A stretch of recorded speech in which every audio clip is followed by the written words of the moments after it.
Vous n'êtes pas sans savoir l'importance qu'accorde la Fédération autonome de l'enseignement à la question des élèves en difficulté. La campagne de publicité qu'on a menée en début d'année, d'ailleurs, je pense, en témoigne amplement.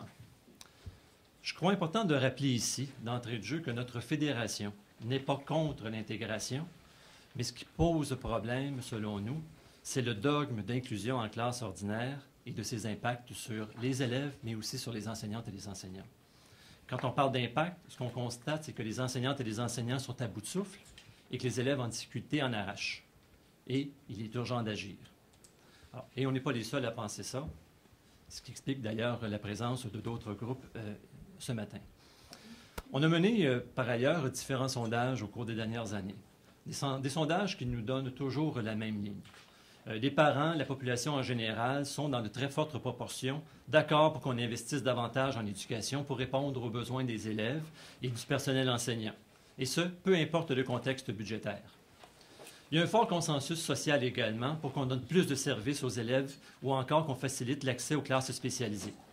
Mais ce n'est pas ça ce qui se passe. Au contraire. Ce n'est pas normal qu'un parent ait à payer pour des services d'aide pour son enfant alors que ces services devraient être donnés au premier chef par l'école publique. C'est pas normal qu'un enfant doive attendre 2 ou 3 ans pour avoir accès à des services, pour avoir de l'aide.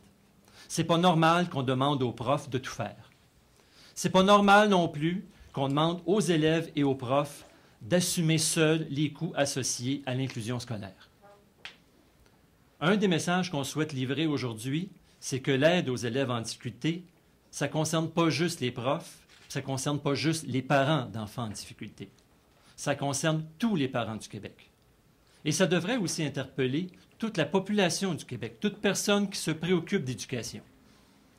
Parce que quand un prof est plus capable d'enseigner, parce que le nombre d'élèves en difficulté dans sa classe est trop élevé, ou encore que les conditions d'apprentissage ne le permettent pas, bien, ce sont tous les élèves qui sont affectés.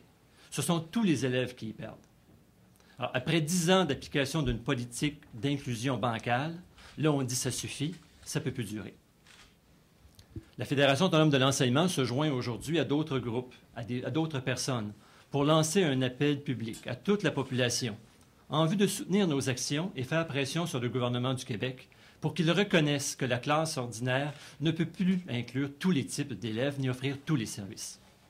On veut que le gouvernement garantisse au réseau public, dès le préscolaire, les ressources, des services adaptés réels et suffisants pour venir en aide aux élèves en difficulté. Il est temps de miser sur la prévention et l'intervention précoce. Et ça passe nécessairement par un ajout de ressources, par un financement adéquat du réseau public. Il y en a qui vont se demander pourquoi aujourd'hui lancer cette coalition. Pourquoi on intervient donc à ce moment-ci? Pour notre part, on pense que le moment est tout indiqué. La semaine prochaine, on va avoir le dépôt du budget provincial. Il est essentiel, quant à nous, que le gouvernement québécois prévoit des mesures spécifiques, puis pas juste l'ajout d'ordinateurs, on va se comprendre, donc des mesures spécifiques pour venir en aide aux élèves en difficulté et mieux soutenir les profs dans leur travail. Il faut être nombreux à se faire entendre. On sait aussi que dans les prochains mois, la ministre de l'Éducation aura à prendre de sérieuses décisions au regard de l'organisation des services pour les élèves en difficulté. Il est donc important qu'on la guide dans ses choix.